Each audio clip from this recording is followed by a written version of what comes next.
Hi guys, আসসালামু আলাইকুম। সবাই কেমন আছেন? আশা করি ভালো আছেন, আমিও ভালো আছি। আজকে আমি চলে আসছি ধানমন্ডি লেকে একটু ঘুরতে, তাও রাত্রেবেলা। জায়গাটা খুবই সুন্দর, সেই জন্য একটু আপনাদেরকেও দেখাচ্ছি। এটা হচ্ছে ধানমন্ডি লেকের একদম প্রথম সাইড। এটা হচ্ছে রাস্তা, আর এটা হচ্ছে শুরুর গেট। এখান দিয়ে ঢুকতে হয়। তবে এখানে দিনের বেলা থেকে রাতের বেলার দৃশ্য খুবই সুন্দর, কারণ রাত্রিবেলা এখানে একদম ঘোরা থেকে শুরু করে খাওয়া দাওয়া, অস্থির খাওয়া দাওয়া থাকে এখানে। কেউ ফুচকা খেতে পারেন, কেউ চাইনিজ আইটেম খেতে পারেন। আর কেউ যদি ঘুরতে চান তাহলে এই হাঁস নৌকা দিয়ে ঘুরতে পারেন।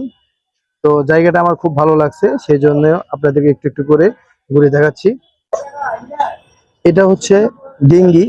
এখানে বেশিরভাগ মানুষ দিনের চেয়ে রাত্রে আসে। এখানে যদি আপনার প্রিয়জনকে ফুল দিতে চান তাহলে অবশ্যই এখান থেকে ফুল কিনে দিতে পারবেন। তো এটা হচ্ছে ধানমন্ডি লেক। আসলে রাত্রিবেলা ধানমন্ডি লেক আমি কখনোই আসিনি, এটাই আমার ফার্স্ট টাইম। তো এই জন্য একটু ক্যামেরা বন্দি করে নিলাম এবং আপনাদেরকে দেখার সুযোগ করে দিলাম। কেমন লাগছে অবশ্যই জানাবেন।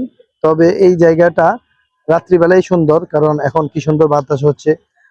আমার মনে হয় ঢাকা শহরের বেশিরভাগ মানুষ এখন রাত্রিবেলা এখানে ঘুরতে চলে আসে। খাবারের কিন্তু অভাব নেই।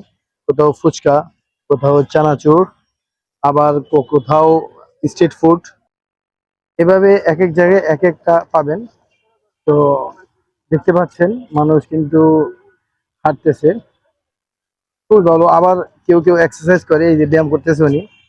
তো এই জায়গাটা আমার খুব সুন্দর লাগছে। আসলে আমরা ঢাকা থাকি ঠিক আছে, কিন্তু ঢাকার যে এই মজা আনন্দ, সেই সব জায়গা আমাদের খুব কম যাওয়া হয়। যেমন আমি এতদিন ঢাকা থাকি, কিন্তু ধানমন্ডি লেকে অনেকবার আসছি, কিন্তু রাত্রিবেলা কখনো এখানে আসি নাই। তো এই সাইডের পরে কিন্তু সামনে আরেকটা সাইড আছে, ওখানে কিন্তু আরো সুন্দর।